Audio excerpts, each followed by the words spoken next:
your team is not getting service. When you do service for somebody else, you're giving your time and attention, and it takes away from the people who need your attention. So you have to do more work to get them prepared for you to depart to do that. And by the way, if you don't do that, you're going to have your team will be neglected, and they'll feel that the culture starts to get impacted and gets negative because you just left the team and didn't even say anything. Welcome to Success Leaves Clues, the podcast where we interview business owners on how they built their businesses and the hard lessons they learned along the way. My name is David Wynn, and I'm a business coach and the founder of Purple Circle, where we help business owners achieve their first 6-figure, 7-figure, and 8-figure year, all without sacrificing their quality of life. Before becoming a business coach and before founding Purple Circle, I started and scaled several 7- and 8-figure coaching businesses, and I've been a consultant at several businesses doing over $100 million each, including some that are publicly listed and doing over $1 billion each. In every episode of the podcast, you're going to learn lessons that took our guests years to learn, and you'll be able to learn that in minutes. No matter if you're a new business owner or an established business owner, every episode is going to give you the clues in order to elevate your business. Welcome to Success Leaves Clues podcast. I'm Pedro, and today I'm joined by Joe Crisara. Joe is known as America's Service Sales Coach and is the founder of Service MVP, a training and coaching firm helping HVAC, plumbing, and electrical contractors improve profitability, customer service, and sales. He's the author of What Should We Do? And Whisper Sales Management, and his own story, climbing out of $471K in debt to build his training empire, has made him a sought-after voice on stages and podcasts across the trades industry. Welcome to the show, Joe. Thank you for inviting me here. I'm excited to be here and excited to share with your audience. So thank you for giving me this opportunity. Yeah, great to have you, man. I'm excited to have you too, And before we get into what you do now, right, I would love for us to rewind a bit because, every coach has that moment where they look at their life and say, yeah, I guess this is what I'm doing now. Right, Joe? So when was that for you? That was it's probably after I was very in the early 90s. I didn't know how to do anything I do now at all. I was completely uninformed. So with the first 15 years, I had no idea what I was doing when it comes to offering and pricing my services. Really my method was find what my competition is charging and just try to be a little bit less money than them, right? But that led me to financial debt.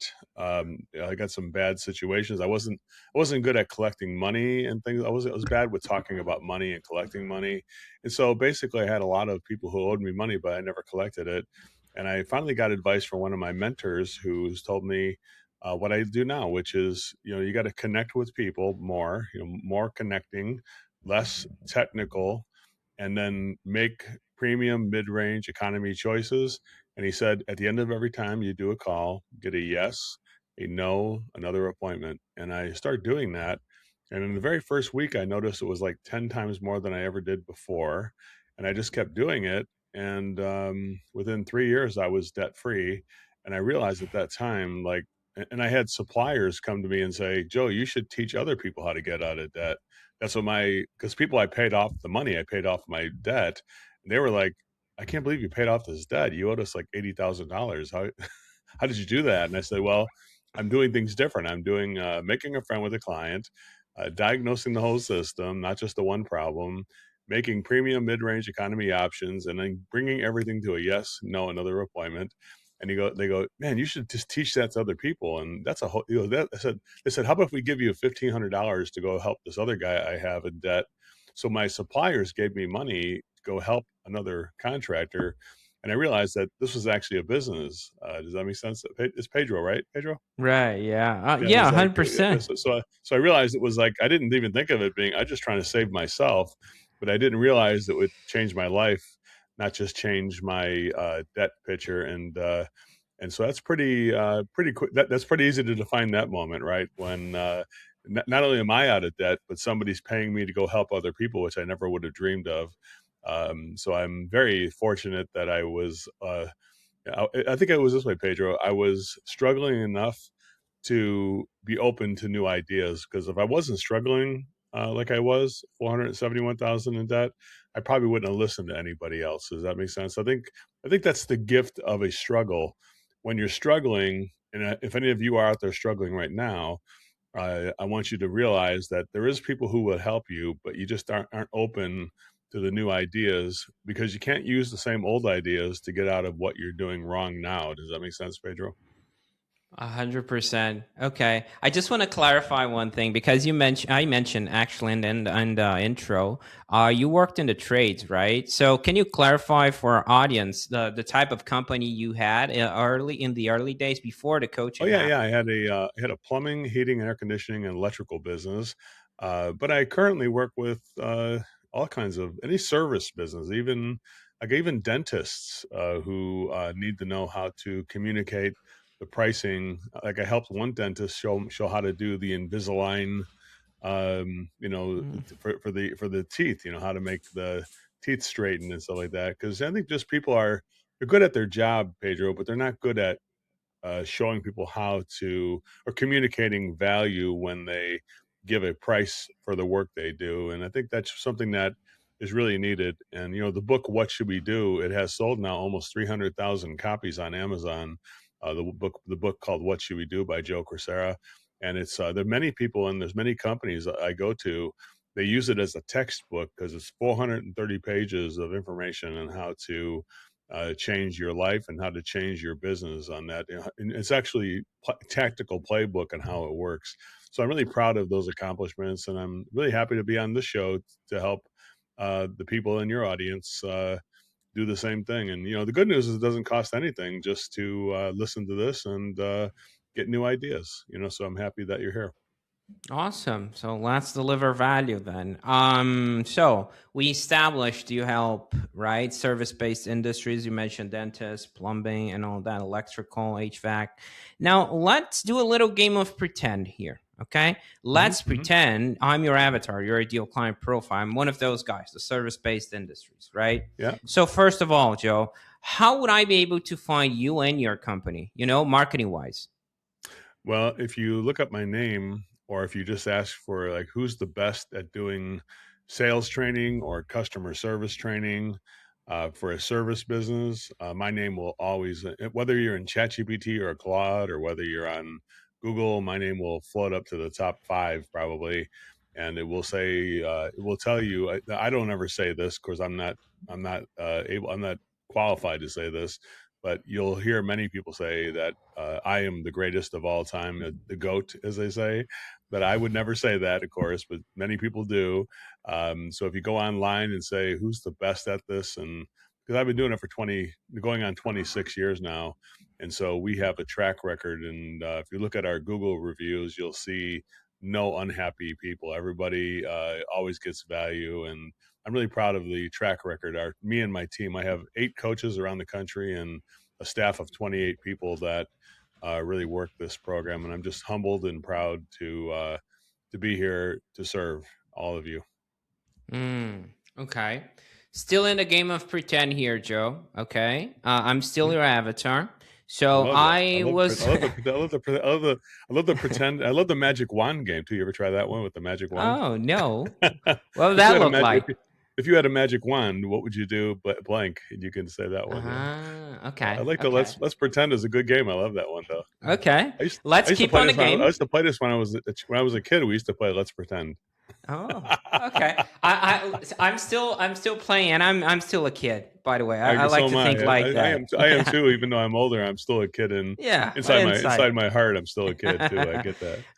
Okay. So still in that game, I'm still your avatar, right? Uh-huh. So I eventually Google your name or ask people around, like you mentioned, or even Yeah, yeah, ChatGPT told me about you, right? You gotta talk with Joe and his business. You gotta yeah, talk with Service MVP. So I reach out, right, Joe? yeah. I was like, hey, dude, how does it look like to work with you guys? I can we can speed up the sales process, or you can add some notes there. I think for this particular situation would be interesting because you're a sales guy, right? But the real question behind the game is, can you walk me through, right, a little peek behind the curtain of how does it look like to work with service MVP and the outcomes I can expect, you know? Well, first of all, I don't rush through the process. I follow the process, and I think that's the difference, Pedro. Is that if you're going to be good at having people purchase your service, I hate to use the word selling or sales because it's like I don't think anybody can really sell their service when it comes to service. I think people sell themselves on you as a provider, and then they buy service. They purchase service. Does that make sense? Like. So the idea is make it easy to do business with. That's really the easy thing. So I just call people up. If they call me, the first part of the experience is me learning about your company. I don't give prices or solutions until I learn about the people I'm trying to help. I ask you more questions about what's going on, about your team, about the challenges, about the accomplishments. And then then I tried to figure out based on how many people and what the culture is like, what's the best solution. Then I started saying, well, I always say from that point, then I start thinking about solutions we have. And then I start saying, let me put together a customized list of premium, mid-range, and just economy ways to get started. And then you have something that would be a full immersion kind of a program at the top, something that's very professional, like a on-site visit or you coming to one of our events, or the bottom option, just let me give you a free book or let me give you a free audio or, the free Amazon, I'll give you a code to pick up a free book or whatever.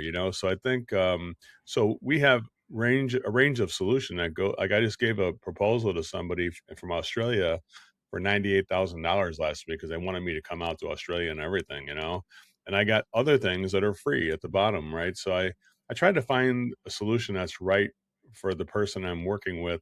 But here's the thing I believe in. I believe the discipline of following the process, Pedro, it results in freedom of choice for the people you're working with. So I don't choose for my clients. I let my clients choose for themselves. I think that's a good thing that I want all the people listening to this to realize. That I hope you learn from that it's not up to you to make the choice for your client. It's up to you to create the choices for your client. No matter what service you got, there's one service that does everything. Another service that does most everything you ask me and a little bit more. Then the bottom option is just exactly what you asked me for, just more information, right? So information at the bottom, actual work at the top for a long time. In the middle, just work for immediately for this time. And at the bottom option, you do some work and I'll just give you the information. So that's how I work. And so you feel free. There's a freedom. Does that make sense? And so I believe in freedom, Pedro, and I believe in the freedom to choose the solution that's right for you rather than me telling you what you should get. That's how the experience worked. Does that make sense to you? That makes sense to me. Okay. So Now, I want you to feel like, wow, so this guy's not pressuring me. No, I mean you could do anything right. you want. You can do one where I come to your place, and that's very intense, and it costs a lot of money because I'm going to travel there and I'm going to bring my team and all kinds of stuff like that. And then I got one where you come to me, and that's a little bit less, or we go online. Online is even a little bit less, and then you just read a book. It costs like $25 for a book. You want to go on our website? It's free. I'll give you a free access to the website so you can see everything we have. You know what I'm saying? So I try to go everything from free to like $100,000 or more. It's like, and then Hmm. and then let people. And there's sometimes interesting thing that client says like, yeah, let's do the $98,000 one, and I'm like, are you sure? Because we got the free one. No, I want to do 98,000. And so if you got to look at it this way, if you're doing your services, think of yourself as a car dealer like in Las Vegas or in Monaco, where you're dealing the cards and just let the customer choose which one they want. Does that make sense here? The customer can be emotionally involved, but if you're providing service, don't be emotionally involved with that decision. Let the customer take on that emotional choice. My job is to logically give them the most premium choice, the most mid-range or professional, and then the most temporary or just just get information or get the information like that kind of a thing. So Hmm. I would say everybody should do that in every business, no matter who it is. So I think even if you're selling podcast sponsorships, There's one where we do more, one where we do a little bit less, and one where we do nothing a little bit. You do more. It's like, does that make sense here? You know? It makes sense. Okay, I love the fact that you're bringing up, delivering value, despite the fact if you're working directly with them or not. Because at the end of the day, I worked in sales, right? So I was a high ticket closer for a business coach for a while, landscape business coach. So, in the trades too. Hmm, And hmm. one thing that I feel like it really changed for me, that really clicked, was when I took off the pressure, right? I was not worried about closing. I was more worried about serving. So I came from a different type of energy of just connecting with the person. It just so happens I'm there and I have a solution. But the option at the end of the day is their option. It's about freedom. It's about, just presenting what's possible. And they're going to Yeah. make up their mind or not. And really depends on what they're going to choose, right? So yeah, Well, I really sounds like like that. yeah, sounds like you came right from the same playbook that I'm on, which is basically it always starts with connecting with people and learning about. Like I said, the very first step. You're not going to. If you ask me for a price without me learn, I'm going to say, well, let me ask you about your team first before I give you a price, because I want to make sure I give you the right solutions. Because if you got three people on your team, that's going to be different solutions than if you got 300 people. I got some companies that I have landscaping companies. One got 300 people. That's a different solution. I got different solutions for them than I have for a three person landscaping team. And I do teach landscapers a lot with that, even landscape design and outdoor lighting design as well. So I mean, there's a lot of service businesses that are out there like landscaping, which are really some of the hardest working people on our planet. And I enjoy working with those people. But I think every team is different, and I love what you're saying there, Pedro, which is you got to learn about the people first and make a friend first, because I think we have to have a kind of a qualifier. Can I really serve this team properly, and will this team fit in with my team? Does that make sense? Because I don't want to create chaos on my team, and I don't want to create chaos on their team. I want to make sure that the solution, if I sell furnaces or landscaping or whatever it is, that your family and my family will work together, because I'm the one who would decide that based on. And there's sometimes I will not let other companies into my team because there is too much chaos in a way. Does that make sense? Like you have to learn when to say no. I think is another factor that you can't. Early in my career, I did allow people on my client list who were not willing to do the work to get this done, and that always created chaos. So I just stopped doing that and made a boundary to not allow people who are going to not connect with me, or they're going to create they're chaos creators. And I have a way to kind of say I'm not. I have a nice way to I call master the art of abandonment. So I'm not going to let people create chaos on my team. Does that make sense? Makes sense. Perfect sense. Okay. Let me ask you this, because you told me you got 8 coaches under your umbrella, right? You have people that are doing that for you and help you with the delivery part. And I see a lot of coaches, and they're potentially listening here right now, Hmm. who are in that crossroad, right? Because there's only so much you can do. With your own capacity and the delivery side, right? You're doing the Hmm. coaching, the one-on-ones or the one-to-many, whatever that looks like. We only have 24 hours in the day. A third of that we're sleeping, and there's the business development and all that. And I see a lot of coaches struggling with that part, with a little bit coming from a fear of, tarnishing their brand, their hit the ceiling to a certain level, and sometimes they have a hard time with the handoff too. Like they're trying to talk with the owner and not the guy you're trying to set them up with. So Yeah, my yeah, yeah. question to you is, was it scary, first of all, to bring in the first coach, right? The first one you got under you.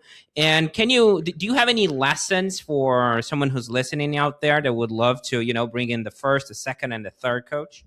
That's a really good question, Pedro, and I'm glad you asked it, because if this does help other coaches, I really hope it does, because I would love to help somebody succeed, because I know everybody's got good information inside, and they do need to spread it in a wider fashion. But because I think society, we need that from the coaches that are out there and the trainers that are out there and the companies that do that. Here's what my advice would be: uh, don't hire other coaches who are already successful or who already have a coaching business. I think you have to create your own coaches from people that are just good people, and you have to train them from square one. Because here's the threat: if you bring in another person who does coaching onto your and teach them what you're doing, then in a way you're kind of training your future competition. Does that make sense here? And so somebody who's already in business, they already got this idea that I want to do a coaching business. And I would say that's not going to be a good avatar for you to hire that person on your team, because they're going to bring in their ideas and their way of doing things. And I think you have to start fresh with like people. My advice would be find people who are good with the public, like bartenders, people who diagnose things or who listen very well. I've had people who are former therapists. I've had people who are former bartenders. They work at the hotel front desk. People who have to deal with the public and just are good at listening and not reacting. Right. So it's much better than getting this professional hotshot coach on your team, because I couldn't have 8 people who are out of control working for me. I have to have 8 people who are completely compliant to what we are teaching and what we are doing. So if I start a sentence, Pedro, those coaches could finish the sentence. Does that make sense? So my advice would be get yourself like an assistant and then say, I'm going to turn you into a coach, but first you're going to assist me. You're going to do all the work that I need to do, like schedule appointments. Like, because when you're a coach, the hard part isn't coaching or training. The hard part is scheduling appointments or calling up new possible leads or following through with somebody who you just coached to make sure that it's working. And, the thing behind the scenes that needs to be trained first. And my advice would be get somebody who's like a bartender, a hotel front desk worker, a police officer, somebody who's good at listening and observing, uh, who's just that kind of a job and who wants to get into something like this. And then make them your assistant and then say, we're going to do for 90 days. You're going to do all the grunt work that I need to do, make my appointments, follow through with my appointments, call my contacts to confirm my appointments. And then that person eventually listens to you enough times where they just get it within 90 days. They kind of got and then I teach them as I'm teaching my clients what I do, I'm teaching that assistant at the same time. So in a way, you're double duty, right? You're teaching your client while you're doing a sales call, or you're coaching them after they're a client of yours. And my assistant is learning. And then all of my coaches were one-time assistants for me, and then I turned them into coaches because they got that good at it. They watched me enough times, and I train. And there's a whole skill of teaching people how to train, right?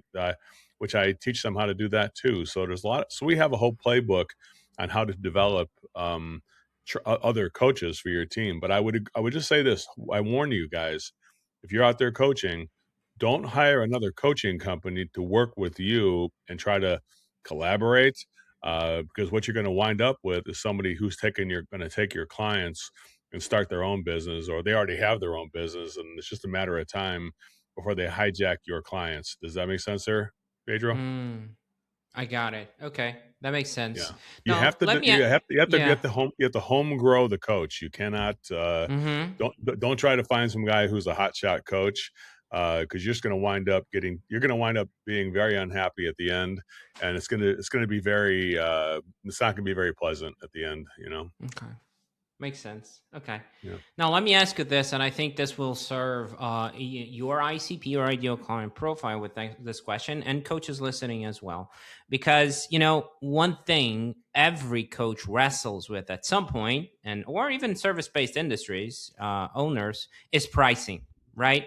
And how to package their work. Because sometimes it's a very self-worth path, like you're charging for your time and all of that.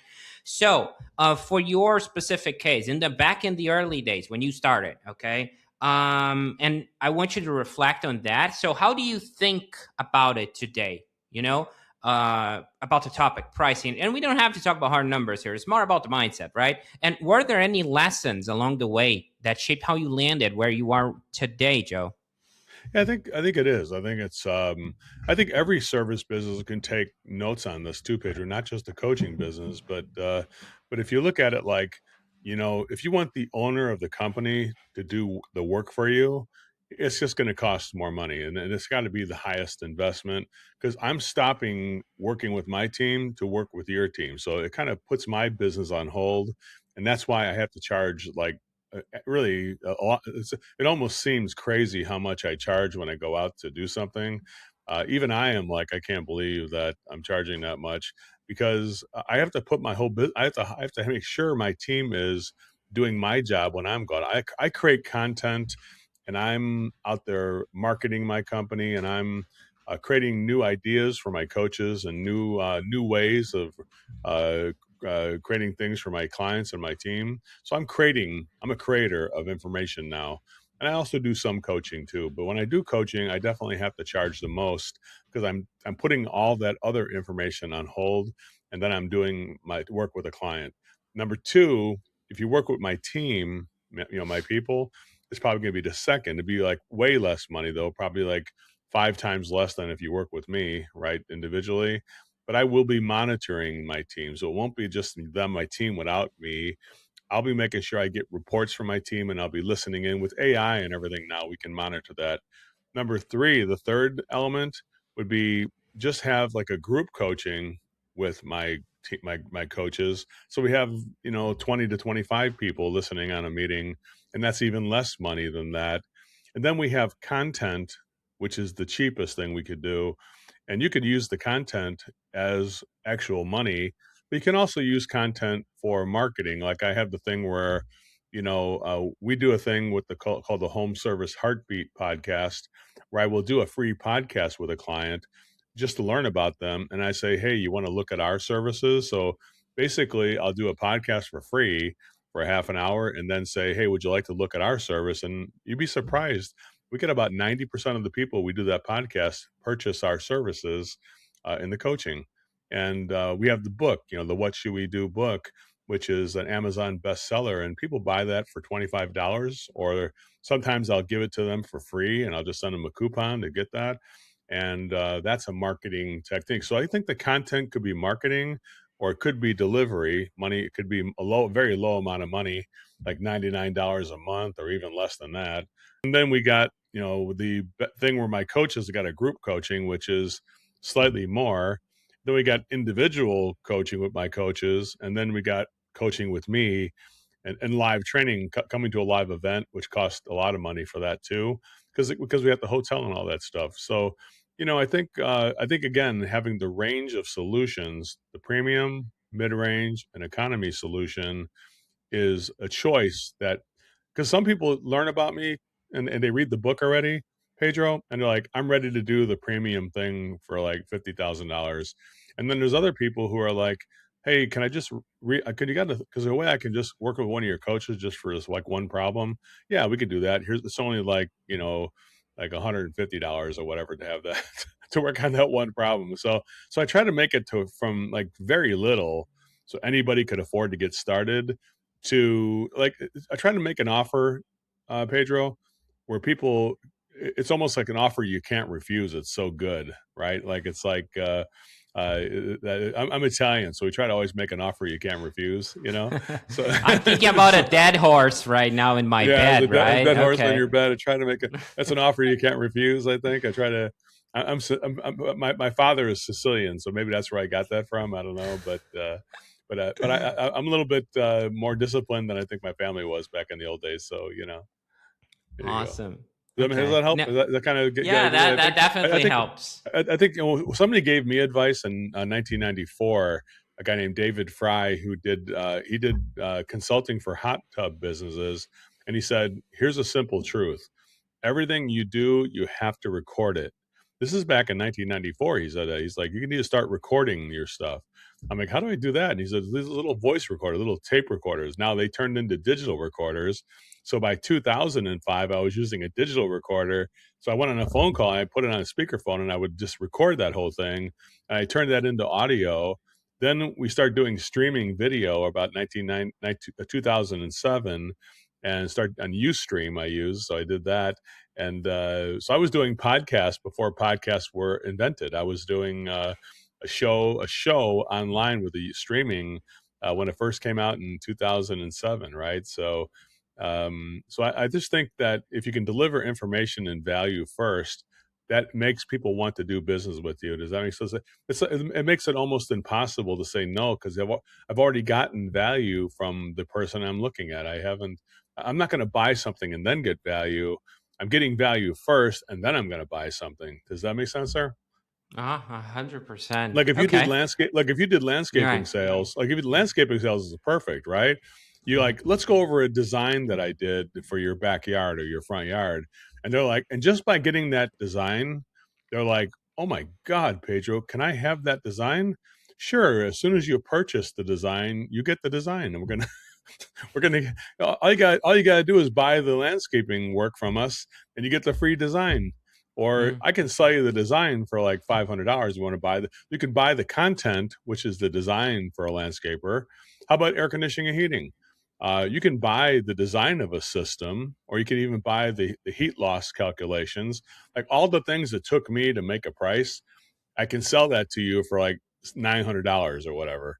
Now you could just buy the job, and it's going to cost like $5,000 or whatever. You know what I'm saying? There, it's like if you want to buy the job and get maintenance for like 10 years, it's going to be like $50,000. You know what I'm saying? There, so there's Mhm. I want everybody to think about how can you package your just the design of what you're doing. You create a training plan. If you're a coach, you create a training plan.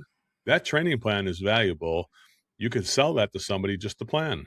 Then you can sell the plan and some self-guided execution, the plan with coach-guided execution, the plan with live training execution, the plan with me coming to your place execution. So you see how it kind of has solutions that are more and more intense and more personal. So the more personal a solution, the more investment it's going to cost, because you're stopping somebody's life and making them spend that time with you to help your team. And that's going to be a higher investment. And if a coach doesn't do that, Pedro, they're going to wind up in trouble, honestly. There's so many coaches that do too much for people without getting paid for it. Does that make sense? Mhm. Yeah, that makes sense. Okay. Now, would love to shift gears for a second, Joe, because Mhm. at the end of the day, I'm curious about where you're taking all this, looking ahead. Where do you see the business going? Are you thinking about scaling even more, hiring more people? Is there a next step you're excited about? Yeah, right now we have this technology, and because we talk about making those solutions, probably the hardest thing I teach, which is you have all these solutions. You got a blending of my training with my coaches. You got just my coaches. You got my coaches with some self-guided. You got group coaching. It's like all the stuff I do, right? So I look at this, the technology though, to create those prices. That's what we have developed with a thing called Option Builder AI, which is an AI program that takes your prices as a coach, as a plumber, as a landscaper, as an electrician or an HVAC company for repair or replacement. We take your pricing, and then the AI program creates personalized, customized observation or a report as to what's wrong with your home or what's wrong with your company.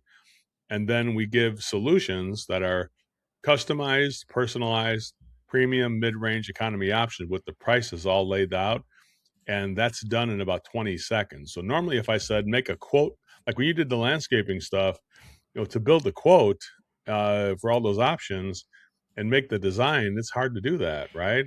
So we Hmm. kind of do a thing where we make the design on the observations, and then we make the solutions with premium mid-range economy solutions in 20 seconds. Because I think you mentioned it before, Pedro, connecting with your clients is the primary thing that has to happen. So the more time we spend with the prices, the less we are connecting with our client. Does that make sense? And I think the solution we build. So I think the Option Builder AI will be like the solution for all service providers in the world when they have to do something like this. It's basically an instant menu creator that's personalized and customized. Like I can even see, Pedro, a restaurant using the option builder, because you got all your prices. Then you ask people, what do you like, beef or chicken, or you like fish? I like the beef.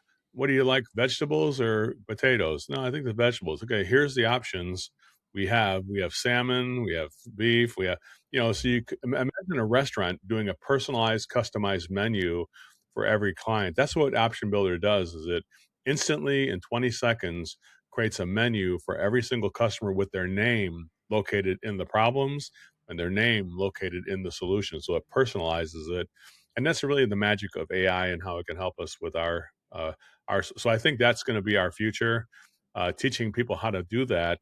The thing that helped me, by the way, it used to take me 90 minutes to an hour, 90 minutes to 2 hours to make up a price for somebody before.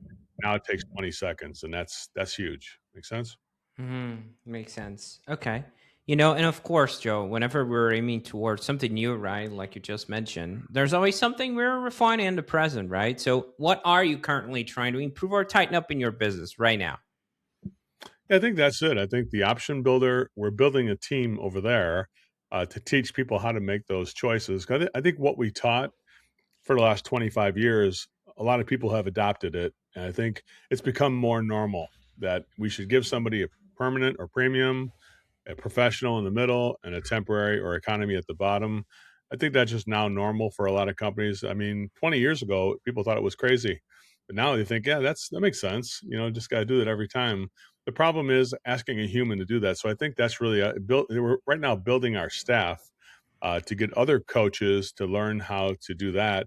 So that's going to be using the software with a little bit of coaching. I think that's really the hybrid of our future and our game plan. So I can imagine us having thousands of coaches who would use the program to teach people how to do the using the program, right? So I think the program itself can help coaches. Imagine you as a coach, if you're coaching, hey, you can do landscaping. Hey, let's use this program to make these choices, and I'll teach you how to do it. Like, I can't teach everybody, but if I have that program, I can help coaches teach people using our program or using our methods. Does that make sense, sir? So I think I can't do this on my own, Pedro, and nobody can do it on their own. I need to work with all of you out there together to collaborate, because that's really the magic of I think there's a higher power in the universe, Pedro, and the higher power is the connection we have with other people. And I think there's a lower power, and that's when you try to do it yourself. If you try to do everything yourself, you're going to just be frustrated and you're going to have anxiety and you're going to wind up in financial. That's what happened to me when I was in debt. I tried to do it myself. Once I learned about other people and what they were doing, then I opened up my mind, and I was just able to take in the information. Within 3 years, I was debt free, and I created a whole new career. I never would have thought it that the negativity I went through would have turned into a whole new career. And like doing this, what I'm doing today, would not be possible if I did not go through the negative stuff I went through back in the early 90s in 1991. So I definitely welcome everybody to collaborate with me and use the program to teach and coach your clients by using our program and using our technology and using our team to do that at a very scalable cost, and to partner and to collaborate with that. Make sense? Makes perfect sense. Love that, man. Now the collaboration part and all that. Now, Joe, if someone listening wants to connect with you or follow your work, right? And we're gonna have all of the links in the description. But where can people find you guys best and connect with you? Well, you can just go look up. If you just look up Joe Crisara, you'll see everything comes up, Crisara. Or if you go to Service MVP, it'll come right to the top. If you looked up ChatGPT or Claude and just put our stuff in there, Service MVP, it'll come up, and you can just go on there and chat with our person on the chat. We have a podium chat where we pick up people and just talk to them, and they say, hey, let's set an appointment. And then we just have have a human being talk to you, and then we try to find a solution that's right for you. So people can just buy stuff at Service MVP if they want to, but honestly, I think everybody should learn about what they purchase before they purchase it, so they know what they're getting into. I think an informed client is the best client. This way, they know they're committed because they have been informed. I think that's the best way. So just go to Service MVP, and you can use the chat function, or you can use our phone number still on the website. If you want to call us, you can call us. But just everything on social media will tell you how to get a hold of us too there. So, I mean, that's really, I don't even have any business cards anymore, Pedro. I just tell people to search my name, so write my name down or whatever, so. Yeah, That's pretty saving much. Mother Nature, right? With the trees and all, no business cards. Love that. Yeah, Okay. Joe, a few moments from this chat really stood out to me. I'm going to highlight them really quick. Okay. First, right, back to the origin story, and you told me your first 15 years you had no idea how to offer and the pricing and for your own services, and that got you into a bad situation with that. Which I really like when someone, owns their own story, their own obstacles. You don't shy away from stuff, right? That's part of who you are today. And that actually made you move forward, right? You just told me you had to go through the bad thing to get to the good thing. So that is really interesting to watch. So there's that. Second is when I was being onboarded in a way, right? And you told me basically that people sell themselves and they purchase the service. So it's all about freedom, not necessarily pushing someone into a process. It's more about connecting with the potential client, understanding if the solution matches the offer, or the challenge matches the offer and all that. So it's not just about pricing, which is part of the equation, right? But not necessarily the main thing, because it may just not fit the offer to that problem. So I completely get that. And I would say, last but not least is like, you mentioned something very interesting. Like, whenever I'm working directly with a client, I put my business on hold, right? So that brings me to something that I think sometimes, even in my own business, like, what are we, or what am I saying no to when I say yes to something, right? So we're always sacrificing something because we have a limited time, right? So if you could be focusing on something else, that's a great and you're not. observation, because somebody on your team is not getting service. When you do service for somebody else, you're giving your time and attention, and it takes away from the people who need your attention. So you have to do more work to get them prepared for you to depart to do that. And by the way, if you don't do that, you're going to have your team will be neglected, and they'll feel that the culture starts to get impacted and gets negative because you just left the team and didn't even say anything. That's pretty poor. If you're a coach, that's pretty poor that you would just leave your team to work with somebody else and didn't even tell them. I think the communication part of it is important there, that not only do you got to go work with those people, but you got to communicate with your team to prepare them that I'm going to be gone next week. Here's what I want you to do when I'm gone, kind of a thing. It's extra work there too. Makes sense? That makes perfect sense. It's all about leverage at the end of the day, right? It's leveraging your own time, your own priorities. Like, I was a consultant here in Brazil for Ernst & Young, and one of the first things we did was a time audit, right? To understand if someone is doing low value tasks or doing something they shouldn't, to replace that, right? Delegate, automate, eliminate, whatever that looks like, to focus on really, intentional work. Now, this was just my long-winded way of saying, Joe, that I appreciate what you do. I appreciate you being here and sharing so openly today. It was great having you on. I appreciate you too, Pedro, and definitely I listened to your podcast, and I definitely am honored to be here. And I feel like I had to pinch myself, because I'm definitely I'm with you're the finest Brazilian I know, but you might be the only one I know. But you might be the finest. And of course, I love Brazilian food. I love the churrasco, and I love the barbecued meat and all that stuff like that. I love Brazilian food, but I finally get to meet my first Brazilian person. So thank you for making that a pleasant experience. I appreciate that too. Awesome. Well, the best and the worst at the same time. I'm the only one, right? Awesome. It's the only one, so it's good. You're exclusive. You know what I'm saying? Great having you, Joe. That's it for this episode. This episode, as well as this podcast, was brought to you by Purple Circle, where we help business owners elevate their business to 6, 7, and 8-figure years, all without burning out. If you're looking to grow your business, as well as get the time freedom that you are looking for, visit us at joinpurplecircle.com and see what we can do to help you and your business.